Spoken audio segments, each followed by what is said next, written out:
I was, I think, 22, 23. I was in my early 20s when I first saw Scarface. I've never seen Scarface. Yeah.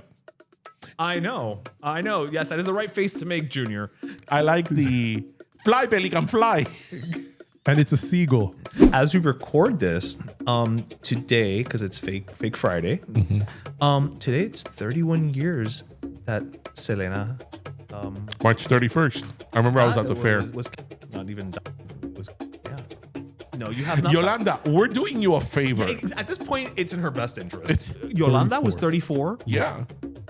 She was in her early 30s. Okay, I look better than her now. She was like the same age as Taylor Swift. Hillary Duff is older than her. Oh.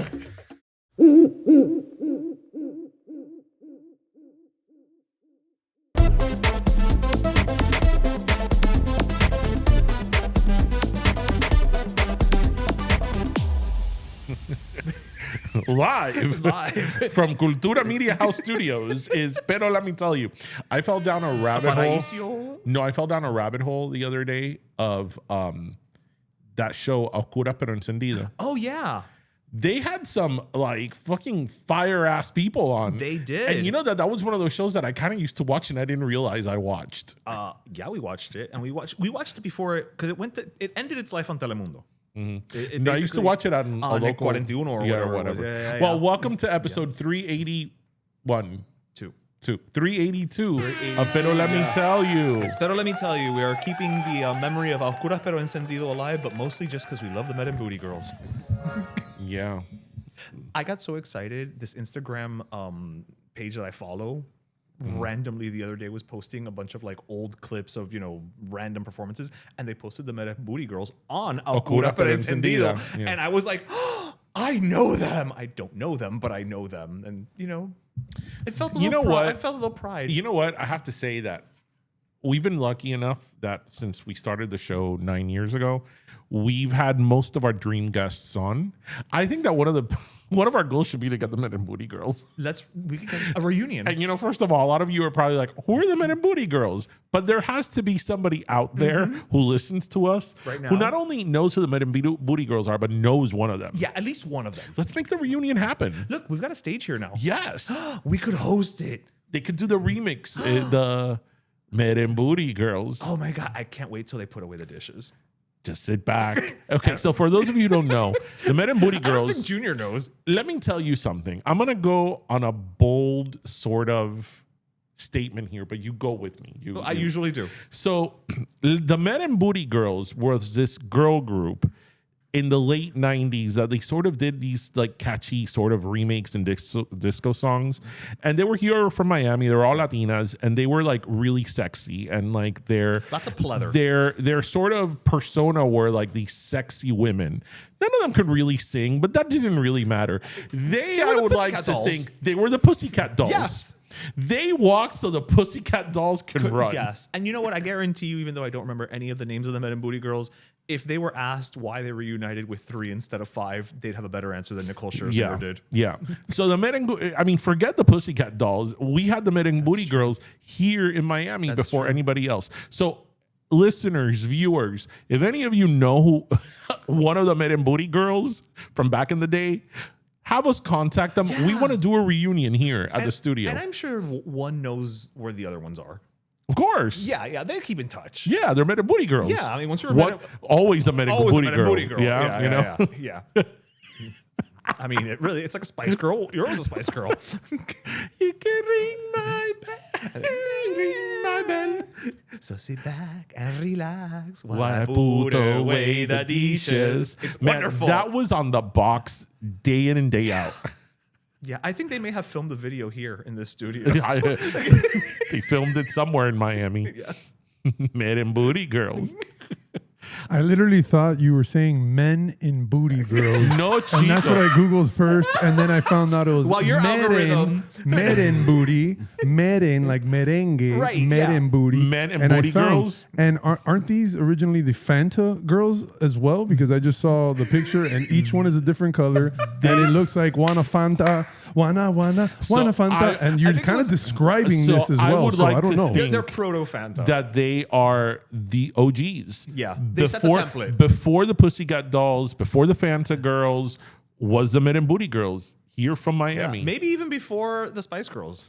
This was before the Spice Girls. You know well, what? At least the Spice Girls here in the U.S. Yes. I mean, I am sure somewhere Simon Fuller probably watched the box and was like, they're onto something. Because there's 5 of them. Merengue is like a sweet, and then they become Spice Girls. You see, I can connect those dots. I can connect those dots. Absolutely. The key there was creating a personality for each. Sure. If they had been the Merenbooty Girls, but then one had been Canela, one had been Mojo, Ají, sazón completa, ají cachucho, right.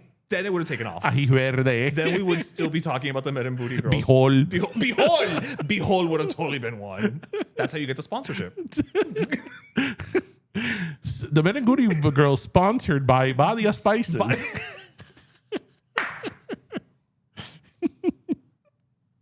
We could still make this happen, guys. Yeah, no, I'm serious. Oh, I'm envisioning it right now. Like, we could literally move the stage right there where they do some other shows. We can have them. I mean, they don't need a band. So, you know who had a really bad week this week? You? No. Oh, so who had a really bad week? Oh, okay. Wait, before we get to that, we don't want to make Roger mad. Oh my God, yes. Yes. Because then we hear it. Ladies and gentlemen, welcome to 22 Seconds with Junior. Yes, because then we get caught up in things and we forget about Junior, and that's not right. That's not right, especially after he was looking up men in booty girls. His algorithm right now is very strange. Don't you forget about Junior. Don't.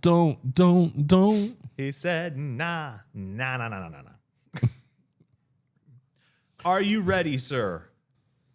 Let's do it. All right. 1, 2, go. Well, if you want, we can roll the tape on this weekend because it was an exciting weekend and we got footage from that.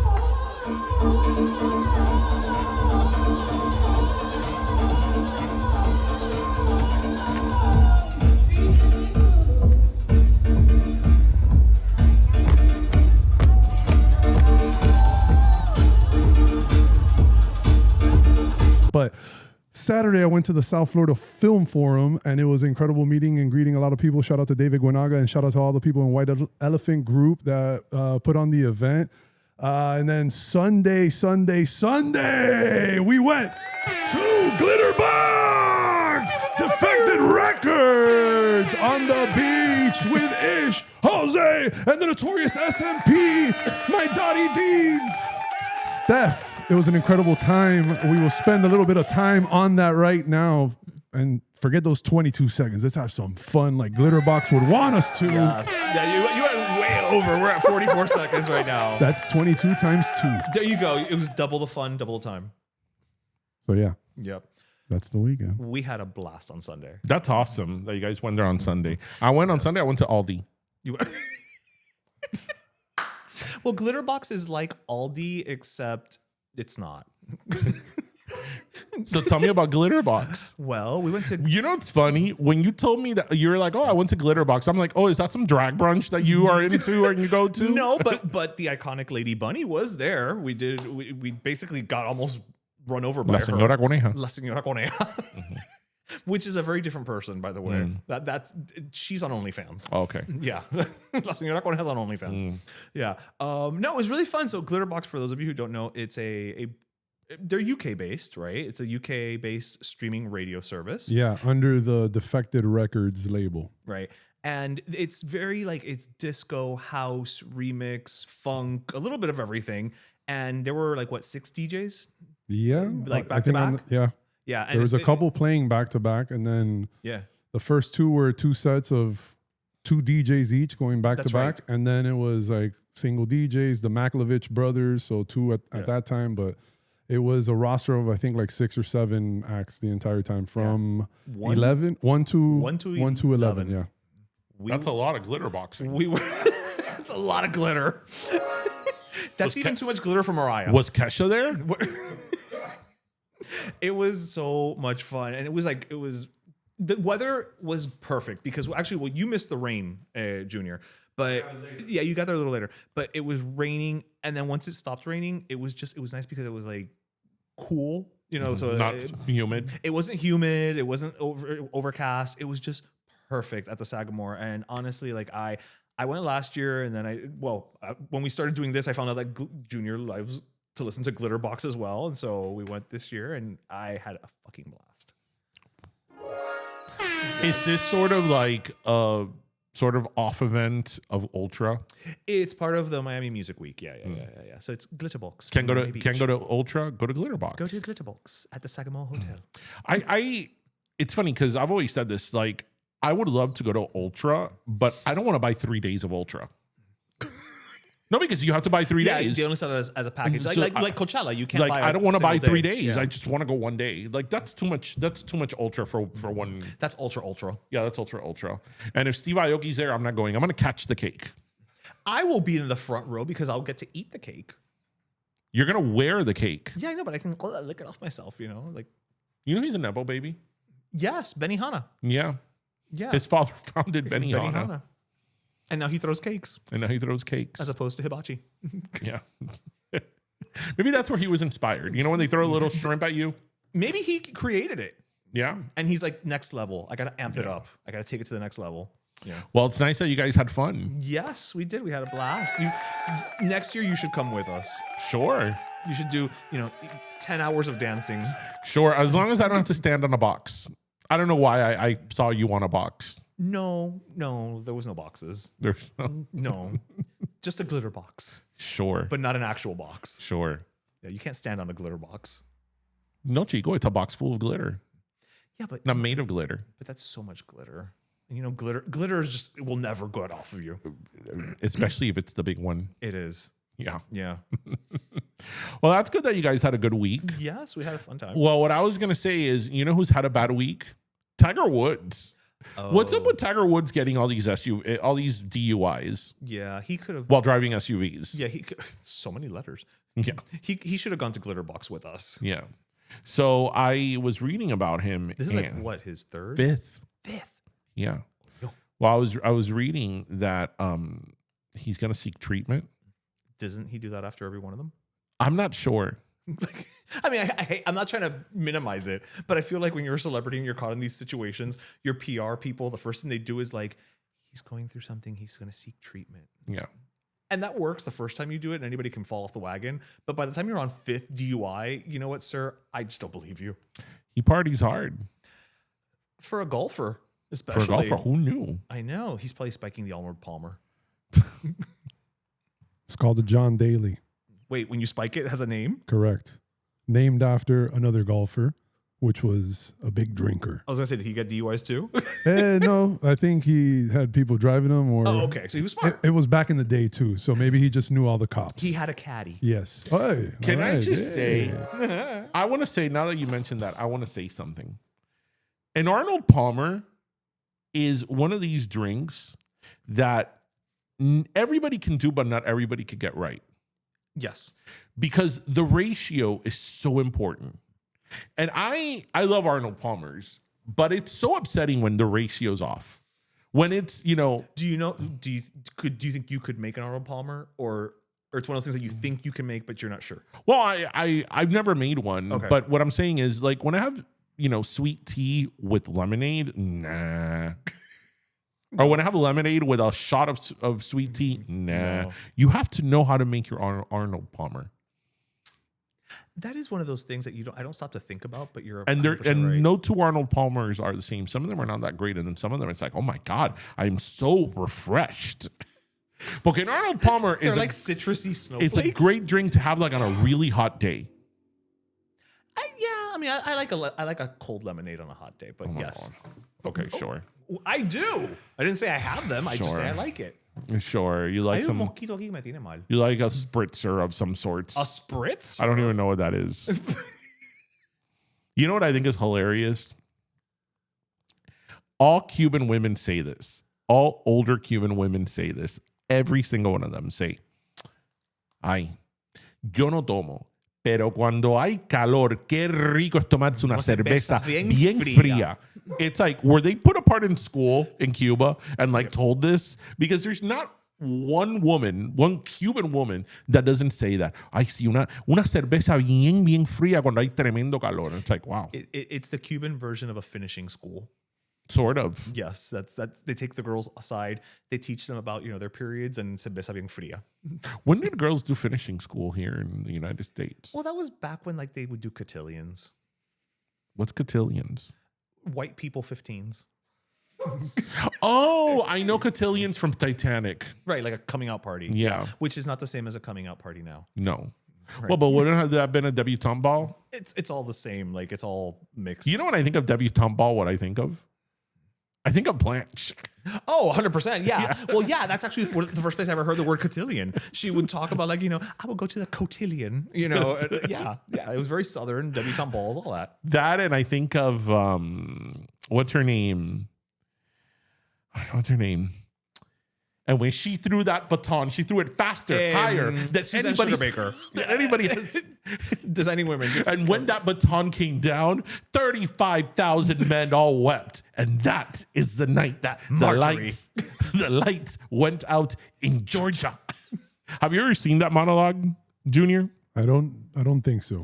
So it's from Designing Women. So it was the first episode. It was the first episode of Designing Women. I never really watched that show, but I remember that show.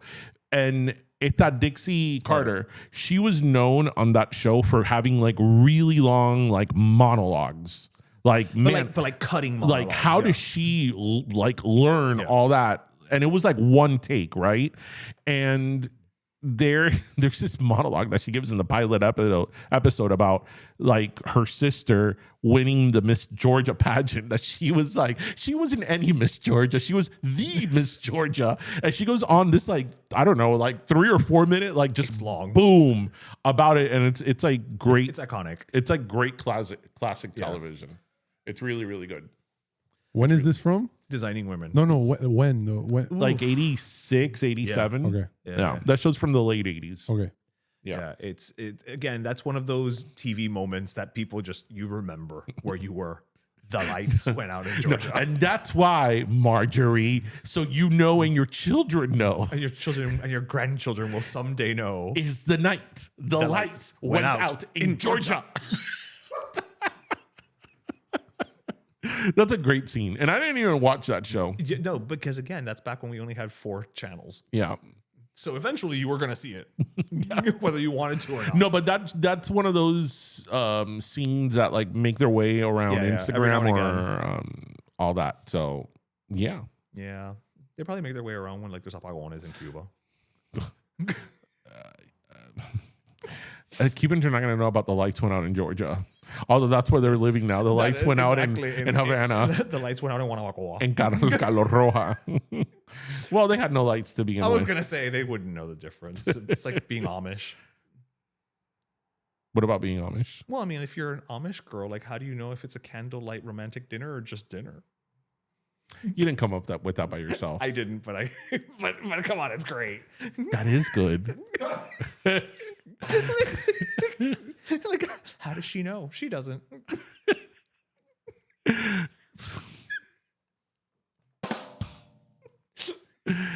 I'm just letting you know that I'm giving a flatless soda today. Okay. We don't have a sponsor for our last soda segment, we don't have so I can give a bad soda. You can give bad soda. And I'm going to be riled up because are you it's really? one of my favorite topics. Yeah, you're going to be fired up like the collection. Fired up. Oh. You got me fired up. Oye, chico, viste que está carísimo. Todo. La gasolina. Daddy Yankee is not happy. Gas is like what? $25 a gallon? I don't know. I actually like those 90s. Spoken like someone who has a hybrid. A hybrid? Oh, no, boy. like I don't have a hybrid. I have an EV. That's right. And this is my second electric vehicle. And while people laugh at me like, oh, you have an electric vehicle. Yeah, bro. Like, I don't even know what gas prices are because I don't put gas in my car.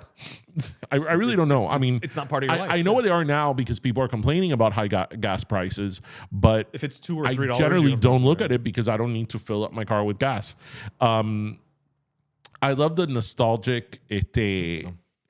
reels that have been going around about the 90s that it starts off with like, this was gas in the 90s and it was like, 87 cents a gallon.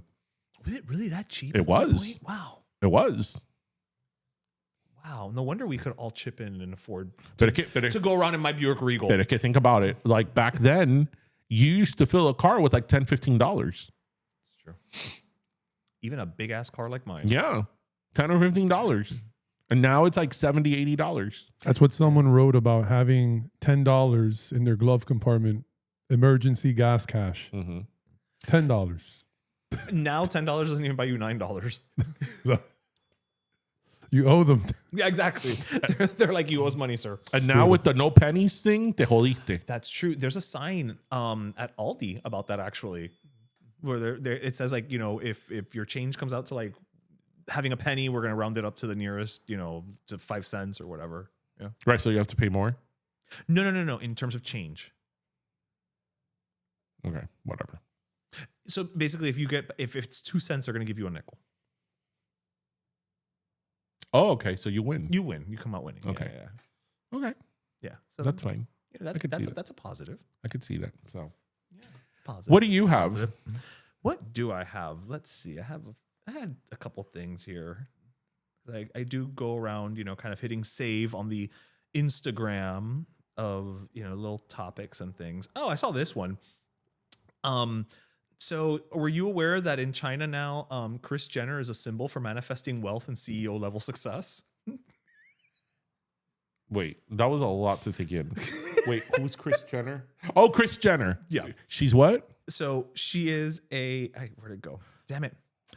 She is a symbol in China for manifesting wealth and CEO level success. So a recent online trend in China has turned Kris Jenner into an unexpected symbol of wealth, success, and manifestation culture, with her image widely used as wallpapers, memes, and motivational visuals across phones, computers, and offices. Often paired with slogans like keep rich, stay slay, or let that shit go, her calm, polished persona is seen as representing control, luxury, and CEO level mindset, especially among students and young professionals. The trend blends humor with aspiration, showing how global pop culture figures can be reinterpreted in different cultural contexts as icons of ambition and self-belief. And then here's like one of the pictures that they've memed her as. Can we go on to the next topic? I don't care about those people. That's why I brought it up, because I know that you do not care for this. I don't care about those people. None of them. None of them. Specifically her. I think if you had to pick one, I'm picking Rob. I don't know. As your favorite? Sure. Rob Kardashian. Sure. So, okay. And his socks. And are they still being made? I don't know. What were they called? Duncan Hines or something shit like that. Kardashian socks? I don't know. I don't care about those people. I don't like talking about them. I just I just made him use sound effects as an actual word. None of them. None of them. All right. So do you want to talk about how AI may or may not have gained consciousness? Hi, can we talk about something fun? I don't care about that. Although apparently this thing got very anxious when it said it was going to be unplugged. You watch. I am going to be right. I am going to be right when this whole AI T2 scenario happens. I am going to be the one who was correct. I've never doubted you. I know you don't, but your cousin, I don't use ChatGPT. Your cousin is like, I don't have any AI. In fact, on my phone, because I have an Android, literally, ironically, it's always asking me, "Oh, do you want to upgrade to Gemini?" Yeah. And I'm like, "No, I don't. No, I'm good. Do you want Gemini in your browser?" No, I don't. I'm good. I Google things all the time, but and Google uses AI at this point too, so it kind of spits out AI-ish things. But yeah, no, I'm not going to join Meta AI like all of my friends. Stop inviting me. That's like an app like ChatGPT. I guess I have no interest. I am not going to do it. I will not be the reason that the Terminators happen. That's such a good movie. It's a fantastic Terminator 2 is such a good movie. Terminator 2 is one of those examples where the sequel was better than the first one. 1,000%. Yeah. And it should have just ended there. What other movies? Empire. Well, yes, I agree. Empire Strikes Back is the best movie in the whole series. Right, but it's better than the original. Yeah. Yeah. Junior. What sequel is better than the original? The Godfather. I was going to say Godfather 2 tends to be... Bad Boys. Yes. A lot of people... You know what? I'm going to make a confession on air. You've never seen Bad Boys? I've never seen The Godfather. Okay. Any of them? Any of them. I have the box set at home if you ever want to watch it. Why did, when you said that, I thought they're in VHS? No, they're not. I know, but in my mind, DVD. box set was VHS. I have the No, box they're set. actually 8 millimeters. Okay, that I So, would. film, I would actually. rent out a little. You know what? Projector. So The Godfather. I've never seen any of them. So I saw The Godfather later in life. I saw it in my 20s. I'm not a big mob movie person. Right. Because, that's a whole genre on itself. And I'm not huge on mob movies. When I saw The Godfather, I was like, oh, I get it. It's that good. It's a different level. It's great. And the first Godfather, no, it was the second Godfather. The scene where they're making him the Godfather. It's the first one, right?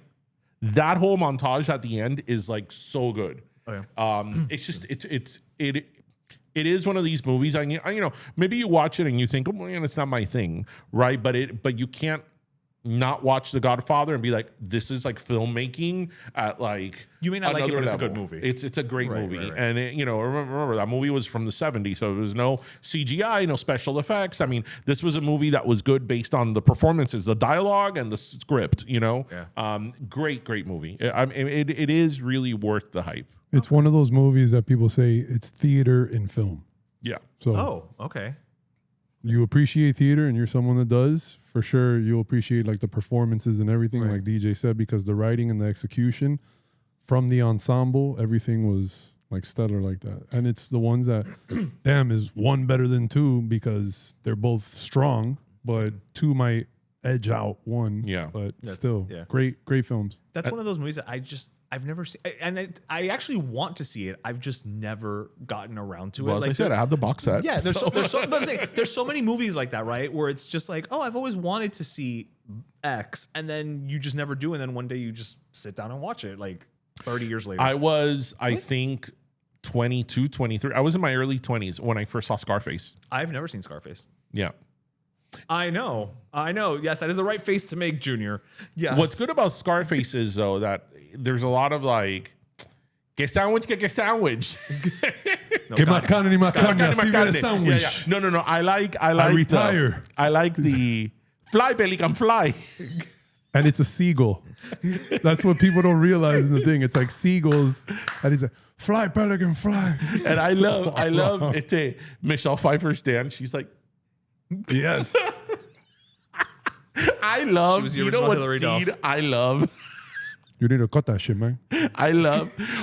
I think it's like the first scene she comes out in, Michelle Pfeiffer, that they're in her house. She lives in this mansion, and she takes the world's slowest elevator to go from the first floor to the second floor. And I'm like, dude, why didn't you just take the stairs? It is like the world's slowest glass elevator. It takes like 5 minutes to go from the first floor to the second floor. I always notice that. The first time I saw Scarface, I'm like, why is that? They're freaking drug dealers. They have all this money. Why didn't you get a faster elevator, bro? Think of an elevator from a cruise, but it's broken. Oh shit! Okay, It's just moving real slow and it's broken. That was it. Okay, dude, we have to make that the reel, and then they can put a little video of her going down in the elevator. I will tell you, do you know what that scene that is? No. Obviously, you know what scene that is. Yeah, and it probably took longer than my 22 seconds or 25. And they probably had to do multiple takes, so they had to reset that elevator. I do think, though, that Scarface, my fear of chainsaws did not come from horror movies. They came from Scarface. Yeah, I could tell you haven't seen it because No. if you've seen Scarface, you know what scene I'm talking about with the chainsaw. El acabo. It's not good. Okay. And it happened at the... It very rarely is good and when it there's happened chainsaw at involved. the... What hotel is it? On It was Ocean on Drive. Ocean Drive. Oh my gosh. The one that Johnny Rockets was in. It happened there. There. Okay. But, in Ocean Drive... Old Ocean Drive. Right. But you know what though? Scarface, just watching it now, it's like a great time capsule because it was shot on location. Sunray Motel. Sunray Motel? The Sunray Motel. Yeah. 728 Ocean Drive. Because that movie's from like what, 82? Yeah, early 80s. The movie? Yeah. 83. Yeah. So that could be no Marielita.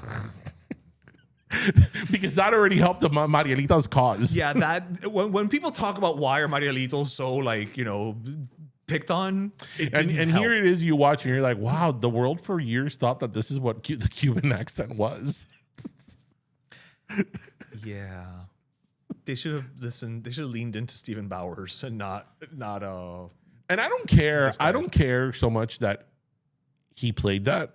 He was not Cuban. It was a different time. It's just that I'm surprised, though, as such a good actor as Al Pacino that he didn't land that accent. Right. Because it's not even close. No, at all. That's like I'm not upset that Angelica Houston and Marissa Tomei played Cubans in the Perez Family. I'm not. Wait, which was the Perez Family? The Perez Family was the one. Actually, it was about Mariel también. That it was Angelica Houston and Alfred Molina were a couple in Cuba. She came. I think he was a political prisoner. Then eventually he comes on Mariel with Marissa Tomei. But that sounds familiar. It's from like the 90s, and they filmed it here in Miami. They filmed it. Angelica Houston's character works at the time the Bird Eines in Dadeland Mall, and one of her coworkers is Marta from Que Pasa USA. Oh, okay. Yeah, things just got good. So your assignment should be Assignment America. Okay. Remember where that's from? That's from America's Funniest Home Video. Yeah, your assignment should be to watch Scarface and get back to us next week. You know what? I just might. I mean, you have 25 million streaming services, and I'm sure it's not on none of them. Oh, it's probably not. It's probably on the one I don't have. Okay. I'm glad I mentioned that. Okay. Do you know how there's problems in the world? How you could have Hulu, Disney Plus, Netflix, Paramount, Amazon Prime. Right. You can have all the streaming services. And the free ones. And the free ones, which I have. I have all of them. And yet, most of the time, the movie that I am looking for is not available on any of the streaming services. You have to buy it on Amazon. Can somebody please tell me how this is an upgrade from the Blockbuster days? It's not.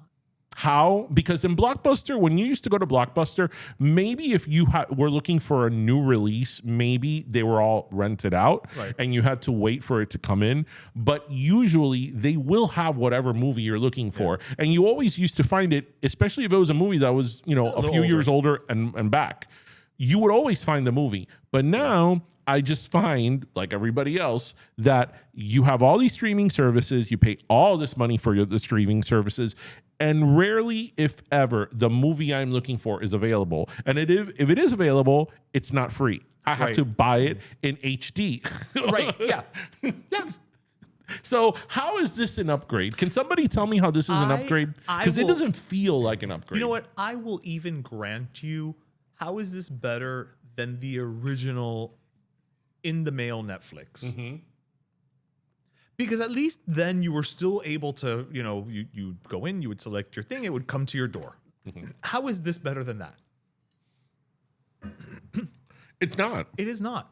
It's not. It is not. And eventually we are going to wind up, mark our words, we're going to wind up back at the cable model. Why? Because have you been on Amazon Prime recently? I'm sure I have. Okay. Actually, I was watching Out of Africa yesterday. Okay. Amazon Prime, the main menu, if you scroll through like the carousel, it'll be like the new show or movie for Amazon Prime, another thing Amazon Prime, and it'll be like available on Apple TV. The next one will be something that's available on HBO Max. You can bundle. Available on Paramount Plus. You can bundle. You are already bundling all of these services just like what? Cable. Mm-hmm. Hemos seguido para adelante para ir para atrás. For sure. For sure. I've been saying this for years, and it's not me being anti-technology, because obviously there is a convenience to streaming without a doubt, but it doesn't really feel like that big of an upgrade because a lot of titles are not up anywhere. Yeah, they're not streaming. They're not streaming anywhere. Yeah. And a lot of titles, even if you have all the streaming services, you have to pay for it. and they're not cheap. So, I mean, Where are we? I don't see how this is better. So yeah. Yeah. We should open up a video store. Did you ever go to West Coast Video? West Coast Video used to be on Miller by St. Timothy, where Party Cake Bakery is now. Okay, so I may have gone there like once, but Did you go to Hollywood Video? a couple of times. I would go to FX Video. Mm-hmm. Keeping it local. Yeah, absolutely. You know how we love to support local here. Yes. FX Video had an adult section con la cotinita. Sure, con la cotinita. Absolutely did. I never went. You remember la cotinita, Junior? Never went, No, but obviously, me either. Yeah. saw it. I never went into the. And a lot of Things that. start to smell different when you get closer to like. No, and I remember that a lot of the Lots of bleach. a lot of the cotinitas were like little beads. Yeah. So they could make noise. Oh yeah, because the person behind the register who was a 17-year-old had to be able to hear if you were going in or out. Right. Had to see if a 12-year-old was going in inside. Exactly. And then the funny thing is that because I would go to FX, and so as a kid I didn't put two and two together of why that said XXX and not FX. Yeah. This weekend, actually, I was watching, because we made a reference to it previously, I actually was watching The Breakfast Club. Oh, okay. And I hadn't sat down and watched The Breakfast Club in a while. Do you know why I watched it?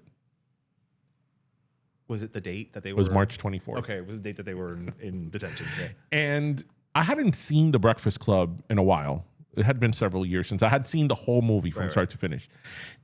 And, again, like how we were speaking about The Godfather, when you watch that movie, you get it. It's like, how is this movie about these, five kids in a library? It's all dialogue. There's no action in that movie. Yeah. How is this movie one of the most famous cult classic movies ever? And then when you sit down and watch it, it's like you get it. You get it. Because even now, after 40 years, all those characters are still very real. No, they're archetypes. And they still resonate. Like those characters still resonate. There's 26 versions of those characters in any high school nowadays. I think the difference is that nowadays those kids would not really interact at all. I think they would. If they were but that was the point, that they didn't interact. But when they were put in a situation where they were in detention and stuck with each other, they found that out. That's exactly why I say it still would resonate, because everybody today is in their echo chamber and in their cliques and on their phones.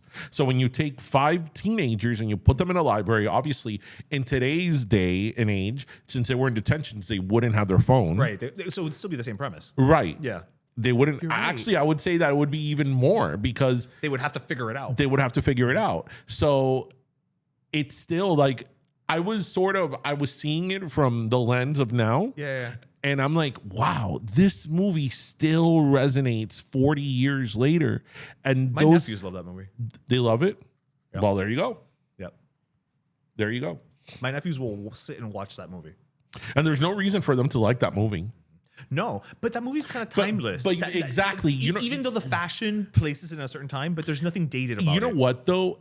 The library still looks very modern. That's a really nice library. Nice library. And probably because there's not a lot of technology that comes out in the movie. Or locations. Yeah. And even the fashion isn't that dated. Because think about it. Ali Sheedy's the most dated looking one. She isn't, she isn't, but like, for example, and I don't know if this was done on purpose, Emilio Estevez is wearing like a blue hoodie. Judd Nelson is wearing like flannel. Yeah. Claire is wearing like a leather jacket. Like, even the fashion, like, we know it's from the 80s, but it's not like 80s, you know? It's actual 80s. So that movie is so good. It is so good. It really, really is. And you get it. That's like, and it's all dialogue. When a movie that's all dialogue can be so relevant and catches your attention, it's like, man. I forget, did John Hughes write that whole movie? I don't know if was that John Hughes or Chris Columbus? No, it was John Hughes. Well, it's a John Hughes movie. I just don't know if he wrote it. I don't know if he wrote it, but yeah, it's a John Hughes movie. That was part of his, Molly Ringwald is his muse. What's your favorite John Hughes movie, Junior? Ferris. Okay, well. That is a great movie. That is the ultimate fantasy movie. Yeah. Yeah, I mean, Between the two of them, I don't know. I think I still would put Breakfast Club. They're very different. They're very different, but Ferris comes very close. They're very, very different, though. That's the Yeah. thing. Yeah. I remember the first time I went to the Sears Tower. Me and a friend of ours. I don't think you were there. The first time I went to the Sears Tower, we started reenacting the movie when they go to the Sears Tower. That we were like, I think I see my dad. When we went to the Sears Tower, we saw nothing. It's a different story. Who knew? ¿Cómo se llamaba él from Ferris? The one with the guy, the other guy. Cam? Cam. Who knew that Cam would end up on the speed bus some years later? When you live like Cam, well, listen. After his experience with his father's car, I understand why he took public transport. That is true. He's not chancing it, Nope. and yet Here he was. look where he wound up. Look what happened. Look what happened when you don't face your traumas. That is the moral of the story. Yeah, Ferris is a great one. I'm still waiting for the day to see a parade like that in Chicago. Speaking of Chicago, Yep. White Sox. White Sox. We represent, The real ones. The real ones, South Side. So, okay. Well, I mean, I'm saying that took a turn. well, yeah. White Sox all the way, baby. Absolutely. All right. We're going to take a quick break. We're going to go hear from our sponsors, and we'll be right back. It's that time of the year again. Time to go absolutely wild. That's right. It's the fair, and this year's theme is Wild About the Fair. From March 12th through April 5th, enjoy your favorite annual Miami tradition with 87 thrilling rides to conquer and make you roar. Plus, we're here for all the food, and this year there's over 135 food stands to hunt down adventurous new bites like elote gone wild, Biscoff cookie butter cheesecake funnel cake, and the berry wild pop tart sundae. Así que get wild about the fair starting March 12th and visit fairexpo.com for info on tickets, hours, and more. And we gotta say it, be there, the fair. All right, mi gente. And we are back one more time with registered dietitian Andres Ayesta. Thank you so much for joining us on behalf of Florida Dairy. Thank you so much for having me, Ish. Excited to talk about today's topic. Yeah, I mean, look, you've been very informative. You've been very helpful. I think you've given us a lot of information. But today, we're going to talk about something that I think as gentlemen of a certain age is a little more important as you get older, right? Which is digestive health and dairy's role in it.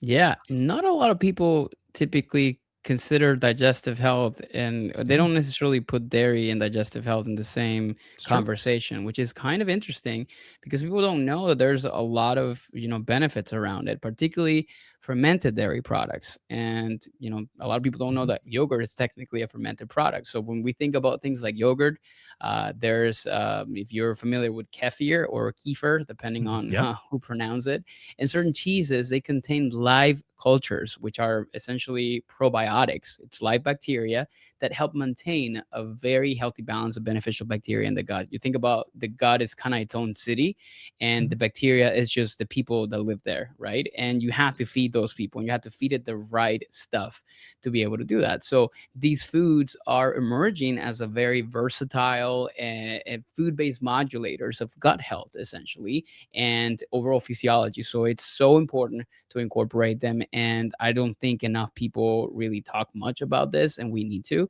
because gut health is so important, not only because it improves digestion and many of these different things, but at the same time, there's what it's called the gut-mind connection. The gut, it's kind of like its own brain. Really? In keeping, yes, and because of all the biodiversity that lives there, there's so many connections between the two that it's so important to make sure that we are taking care of our gut, because in a way it's kind of taking care also of our brain. So it's fascinating stuff, and we can really nerd out on a lot of different topics around this. But I guess the main really message in here is we have to eat a lot more foods that are feeding that bacteria, and fermented dairy products is actually a good example of how we can do that on a daily basis. Well, considering the amount of food that I eat in general, I shouldn't be surprised by the connection between gut and brain, right? Mm-hmm. But I'm glad to know that dairy can help me keep that connection healthy. Yes, absolutely. And usually when you're looking for things like, when you're looking at products and you want to make sure you're getting the right things, you want to look for things that have live and active cultures. That's something that a lot of times it says in there. Greek I've yogurt, seen like that. we talked about. Yeah, kefir, aged cheeses like cheddar, Gouda, Parmesan are really good sources of also probiotics. And Oh. and again, you can also pair them with probiotics as live bacteria, and then prebiotic rich foods is kind of be like the food for the bacteria. So they're not live cultures, things like bananas, oats, garlic, and different things like that. So you combine the two, and then you're gonna get the perfect symbiotic effect of all the things you need to amplify the gut benefits that you need to get from dairy. And that's why smoothies are perfect, right? Yes. Because you can put it all together. Exactly. I love it. Well, Pero Primos, you heard it from Andres. And if you want more information, you can go to floridamilk.com. And again, dairy, who knew it could do so many fantastic things, right? But well, you know who knew? Andres. Andres knew. Spent a few years learning it. Yeah. Fair enough. Fair enough. Okay, thanks again for swinging by, man. Thank you. You guys know I'm a total gym rat. From stress relief to looking good in a tank top, working out is just plain good for us. But you know what helps supercharge your system post-workout?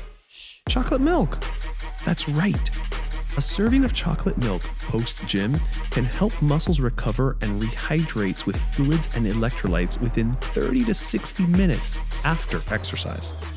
And milk has 6 essential immune-supporting nutrients: vitamin A and D, zinc, selenium, iodine, and protein, which we know everyone is trying to pack in more of these days.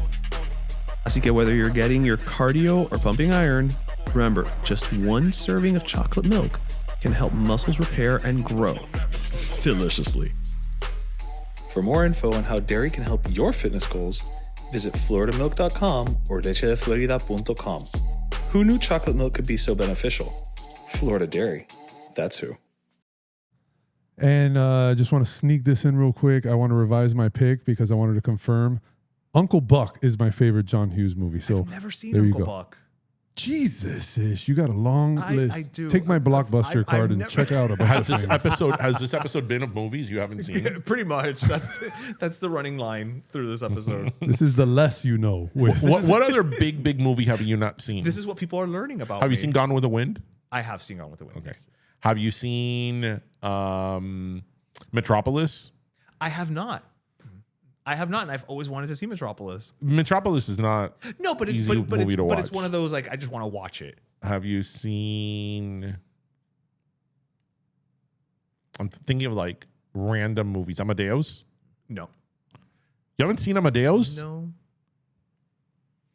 Damn. Have you seen Saving Private Ryan? Nope. I don't like war movies. Okay. Have you seen Forrest Gump? Yes, I've seen Forrest Gump. Yes. kind of a war movie. You know what it kind of is, but it's not. You know the funny thing with Forrest Gump is that, like, now that I think about it, I've seen Forrest Gump. I don't think I've ever seen Forrest Gump from beginning to end. Because it's always on TNT. So, like, I would always just kind of catch it as it was already going. I think it was around Christmas or something. They were playing it, and I caught it at the beginning, and I saw the whole thing, and it's like still gets me every time. Every time. It's the power of Tom Hanks. That movie is so perfect. That movie has so much heart and so much. Yeah. Every time it gets me. So, okay, what were you gonna say? Well, I was gonna bring up just something that I saw. I may not be a smart man, but I know what love is. So the whole movie was his love for Jenny. Jenny. And they ended up together. Until they didn't. But they did. And he had a son with Jenny. That's true. And Jenny had such a troubled life. Yeah. And Jenny did love him in his own way, in her own way. In her way. But Jenny had a lot of things going on. That's why, in her way. In her way. In her way, Jenny loved him. Yes. Yeah. Okay. Moving right along. I wonder if the kid was born like addicted to heroin or something. Well, she was a drug addict that died of HIV or AIDS. The kid probably had something. Okay. Let's move on. So actually, I switched topics.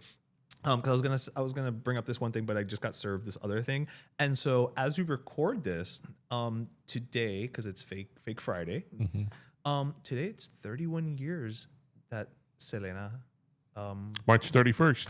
I remember I was at the fair. Was killed, not even died. Was killed, yeah. 31 years. Mm-hmm.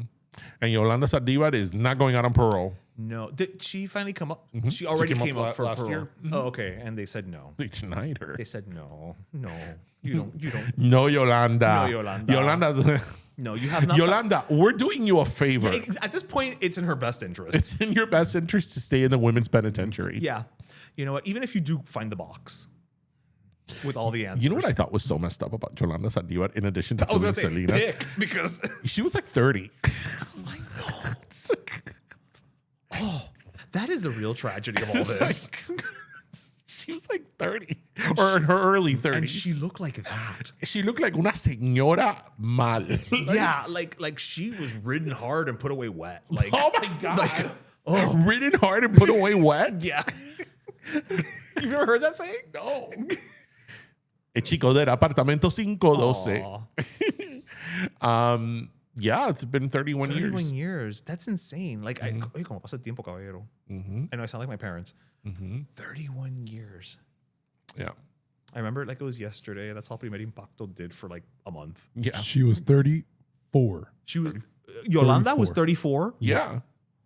She was in her early 30s. But okay, I look better than her now. Actually, I think she looks better now. I think my mom in her 70s looks better than her now. Or looks better than her. I was gonna say, so she was 30. So she's in her 60s. Again, I think she looks better now that she's in her 60s. She was like the same age as Taylor Swift. As Hillary Duff is older than her. oh,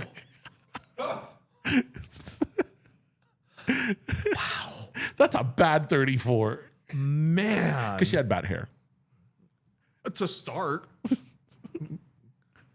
I mean, listen, no. she had worse things going on for her. I mean, I realized. I mean, she was a psycho bitch. I think that would be, number one. That's number one. That's number one. But wow. I didn't want to kill my best friend. See, and I now didn't want to kill my best friend. and now who I think of is the lady from the movie, who I'm rewatching Desperate Housewives, and she played this guy's mother on the show, and I was like, oh, it's Yolanda. I didn't want to kill my best friend. Actually, I'm going to buy you an egg ring.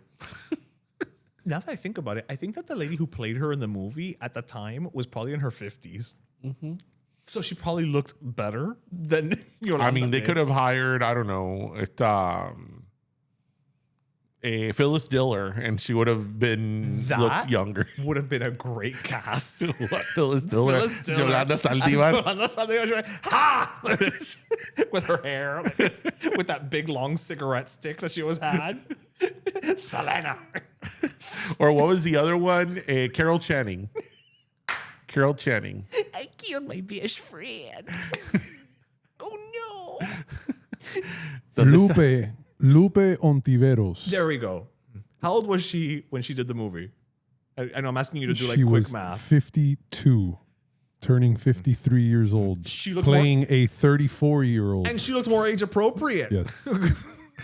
As I said, it's a hard 34.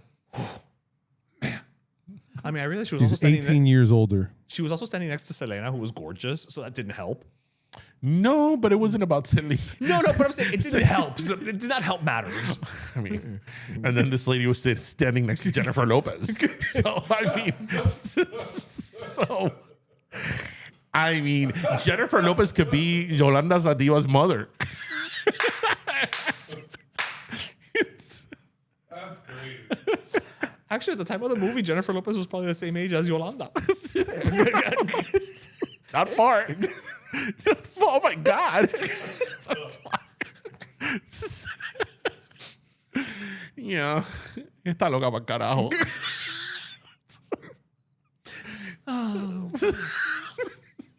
And here we are laughing. This is not about the tragic death of Selena. No. We're laughing at Yolanda Saldivar. And you know what? That's okay. That's allowed. okay. That's allowed. You can laugh at Yolanda. I love the behind the music. I love the whole thing of Happy Hispanic Heritage Month, except to Yolanda Saldivar. Happy Women's History Month, except to Yolanda Saldivar. Happy Mother's Day, except to Joan Crawford. Oh, yeah. Oh, Joan. Anyway, so I want to get to the last soda. Let's go to the last sodas.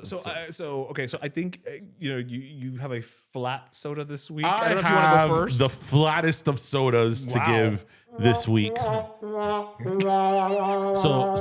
primos, the thing is that a lot of times when our last soda segment is sponsored, right, we don't like to give flat sodas in the name of a sponsorship. Right. But right now it's not sponsored, so I'm giving a flat soda. Vamos a aprovechar. ¿Viste?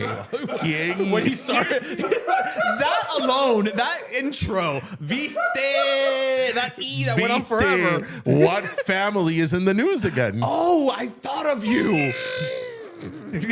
I thought of you. Yes. Yeah, boy. I didn't write that down. My favorite family to hate. Your favorite family to hate. And as I always say, when I talk about this lovely bunch, I am not a hater. But when it comes down to the Duggars, I am an OG day one hater. 1000%. Hater. You were in on the ground floor of onto their number. So one of the other Duggar children, who is in his 30s, Joseph Duggar, was arrested for allegations of child molestation with a 14-year-old. Mm-hmm. This is the second Duggar.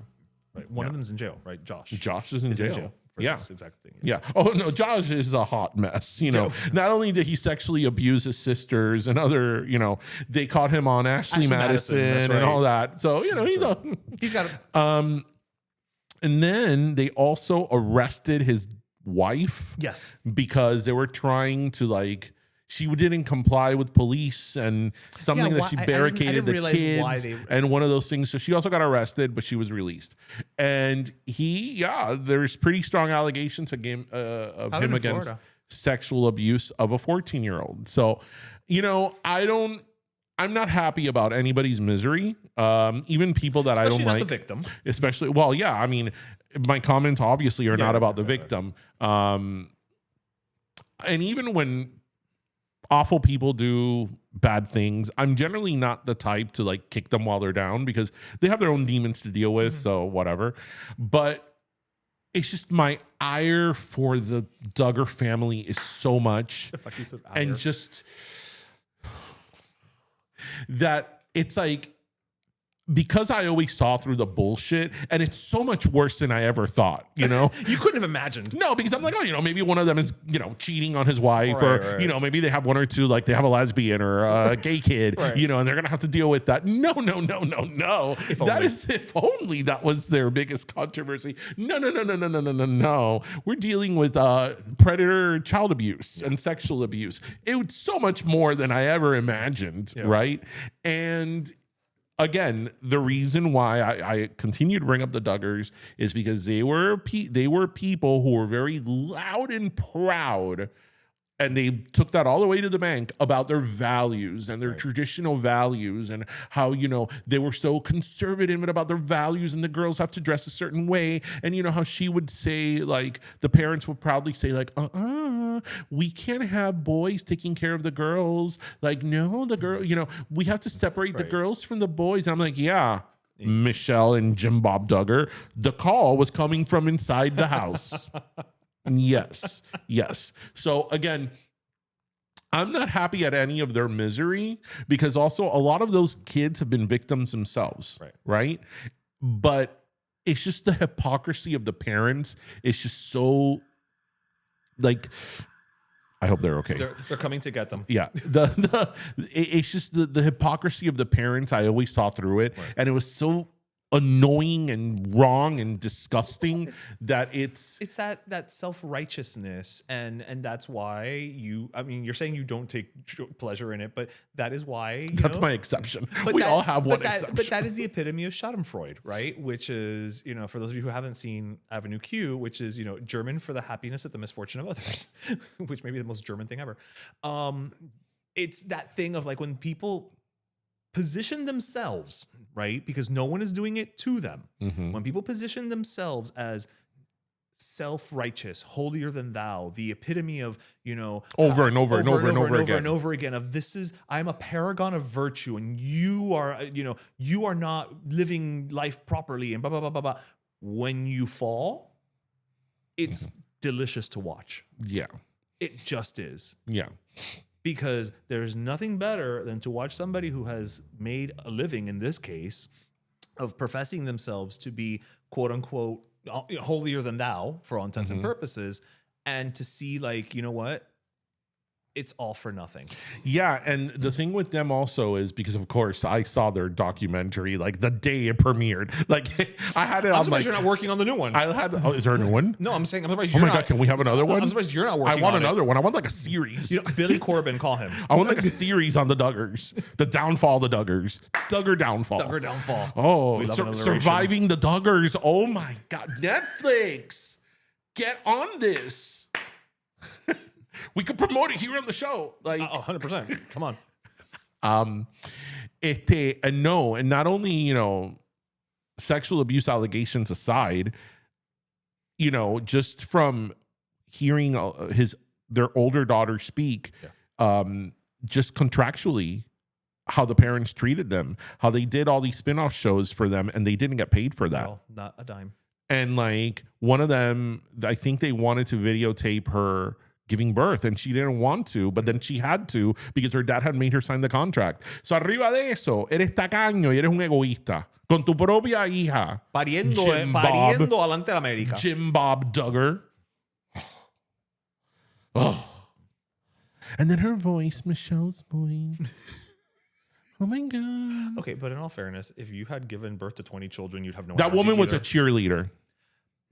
But that was before the 20 kids walked out. Oh, there's this episode where they're in New York City and they're like, that was the premiere of one of the seasons. I don't know. And they're by Times Square. She's like, okay, everyone, let's sing the wheels on the bus go round and round. I'm like, oh my God, I hate her. The only reason I know that was the premiere of one of the seasons is because they did a Law & Order SVU episode takeoff on that, where they went, like the Duggar stand-in went, and then one of the girls was, raped in a hotel. Oh no. Well, it's SVU. Yeah. So, whatever. No one whatever. gets well. Go have your flat soda, Joseph Duggar. All right. Well, my soda is not flat. My soda is actually something that I think we'll enjoy. So, sometimes times can get a little wonky, but for the first time ever, Mr. Rogers is getting its own YouTube channel. Oh, with old episodes? Yeah. So 25 years after the airing of the final episode, viewers can now jump on YouTube and watch select episodes, original shorts, clips, compilations, all for free. And I think I speak for everyone in this room right now when I say we could all use a little more Mr. Rogers. Let me tell you something. And I know, Junior, you were a PBS kid by your own admission. You've said it several times on this show. For life. Yes. Forever. Yeah. So I think that's just great, especially, nowadays where everything is on a streaming service or, a platform, and then it's on YouTube. You can discover it, you can share it. And I think similar to how a couple of years ago we talked about this, when Elmo asked, "How are you?" and Steve from Blue's Clues came out, I think people like Mr. Rogers will have an impact now that we can't even imagine. Yeah. So okay, guys. So that's short and sweet, but that's my on 3. 1, 2, 3. It's a beautiful day in the neighborhood. A beautiful day in the neighborhood. Would you be mine? Would you be mine? Would you be mine? Won't you be my neighbor? I have always wanted to have a neighbor just like you. I've always wanted to live in a neighborhood with you. So let's make the most of this beautiful day. I don't remember the rest of the words. As long as we're together, we might as well say, won't you be my neighbor? Hello, neighbor. As I'm taking off my jacket. Yes, you're putting on a cardigan. Putting on my cardigan. And taking off my moccasins and putting on my chucks. My loafers. Oh, he was amazing. He was. And you go to the land of make-believe with that scary ass puppet. With Henrietta. Which was the one she looked like she had like rosacea. Henrietta. No, lady something. It wasn't Henrietta. No, Henrietta was the cat. Yeah, that's what I'm saying. It wasn't Henrietta. Oh my God, it's gonna kill me now. Lady Elaine was the queen, the princess, but there was the one that had, she looked like she had rosacea. Estaba mal. And these are things that as a kid you didn't know, but then when you grew up and you knew the whole thing that happened with the mailman. Oh yes, with the pool, the kiddie pool. Oh my God, that was incredible. Lady Elaine Fairchild. It was Lady Elaine. Okay. Yeah. I was trying to remember the last name though because I knew it had more. So it was Lady Elaine Fairchild. And there was an owl in there too. There was an owl. Yeah. And then Tiger. There was that he got a spinoff. Let's not forget the fish. That's right. The fish. Before you had koi ponds, he had fish. Yeah. But I mean, such a gentle soul. It really was. And look, it's the funny thing is it's the flip side of the Duggars for many reasons, but he was a pastor. Mm-hmm.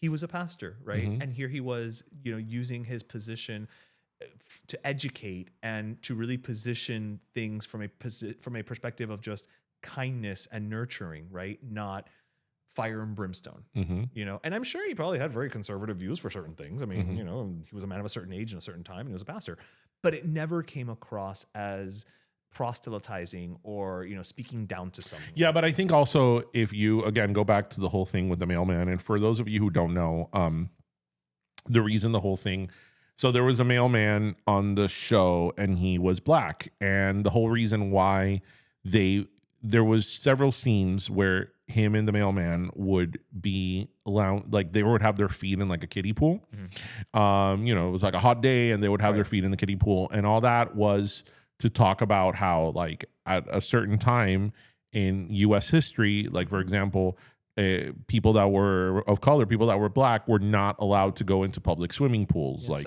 there were segregated swimming pools. And it was sort of like a call out of that, in a very subtle way, right? Yeah. It wasn't one of those. That's why I say, like, as a kid, I didn't know that, But now it's like he was so like ahead of his time, right? He was progressive, yeah. Sort of like, again, I didn't know this when I was a kid. What like Betty White did, I think in the 50s, she had a show, and she had a musician on the show.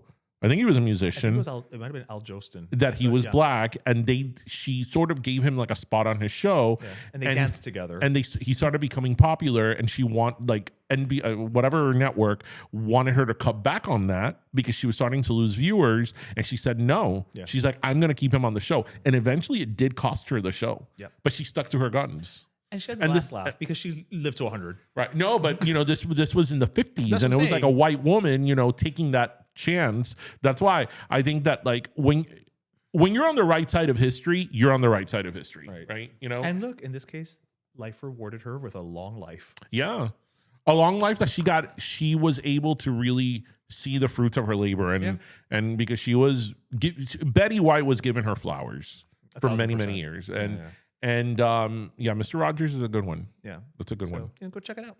I want to interject here, not give a last soda, but connect these little dots here. No, it's not a last soda, but a little birthday fun facts and stuff. Last week, Big Bird and Mr. Rogers celebrated a birthday together. They have the same birthday, so belated happy birthday to both of them.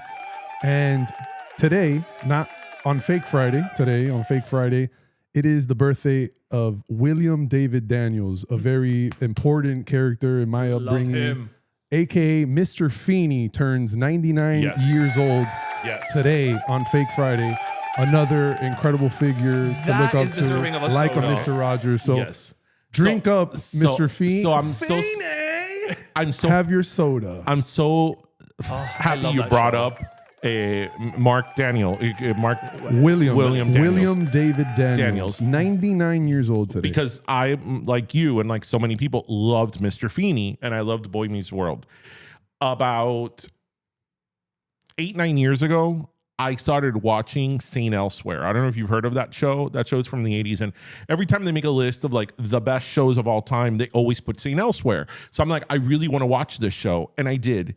It's a medical drama set. It's in the 80s, but it was so ahead of its time. And William Daniels he's one of the main characters of that show. He's Dr. Mark Craig, and he's tremendo SOB. And it was so funny because I'm like, Denzel, oh my God. Denzel started there. Howie There's so many people. Mandel, Howie Mandel. Mark There's Howie. so many people. If you watch that show, everybody that was like big in the 80s passed through that show. But anyway, I knew him as Mr. Feeny. Right. But then Dr. Mark Craig was so awful. Right? He was so awful. I'm The like, anti-Feeny. I'm like, the versatility of this man. And he was the voice of Kit. Yes. Yes. Mira, somebody like este hombre that we always talk about from Reading Rainbow. LeVar Burton. Somebody else who's done like super iconic roles. That's true. He was Kit, Feeny, and St. Elsewhere. Yeah. Like those are some pretty heavy roles. The last episode of Boy Meets World still gets me. Yeah. That end scene where they're all in the classroom with him. Class is dismissed. When he says "do well" or what is it? Do good, and she said, "Don't you mean do well?" He's like, "No, do good." Do you listen to Pod Saves World? No, I don't. So they're debating right now if they're going to do a Girl Meets World podcast. I liked Girl Meets World. But the thing is, because she was saying that, so that podcast, Pod Meets World, is doing very well, and the three of them have like tremendo chemistry. So they're like, the show is going to continue because they're already in the last season of Boy Meets World. Oh, okay. So they're debating on whether they're going to do Girl Meets World. But what Like she was how? saying was that they were not the main characters of that show. Right. So they're trying to figure out how they can.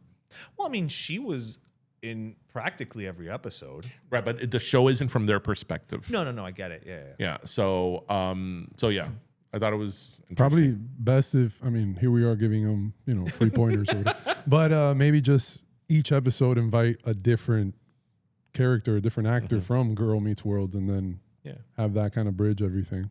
Or just have Sabrina Carpenter in every episode. That probably can work too. She was the best friend. Yeah. By the way, did you watch the Hannah Montana reunion? I sure did. Her and Lily apparently aren't friends. No, it's not that. It's that this girl was filming. She was filming the sitcom on CBS. Sure. Anyway, everybody, we hope you listened, laughed, and learned. And as always, remember to grab your pastelito, your croqueta, and your cafecito. And join us next week when we say Wake Up San Francisco. I'm just kidding. I hope you all had a happy April Fool's Day. Yes. Oh, and happy Easter. And happy Easter, yes. Happy Easter. Yes. You know what was so funny? And I'll let you go with this. You remember I was famous for my April Fool's jokes on my parents. We've heard several. I was famous, Junior. I made my parents' life miserable. Me imagino. On April 1st, only to find out after some time que in Cuba, the Dia de Inocente was on a completely other day. Oh yeah, it's not on April 1st. I think it's like in October. To them, the fact that I was pulling pranks on April 1st meant nothing to them. Anyway, we'll leave you. I left you with that nugget of joy, everybody. Have a good weekend.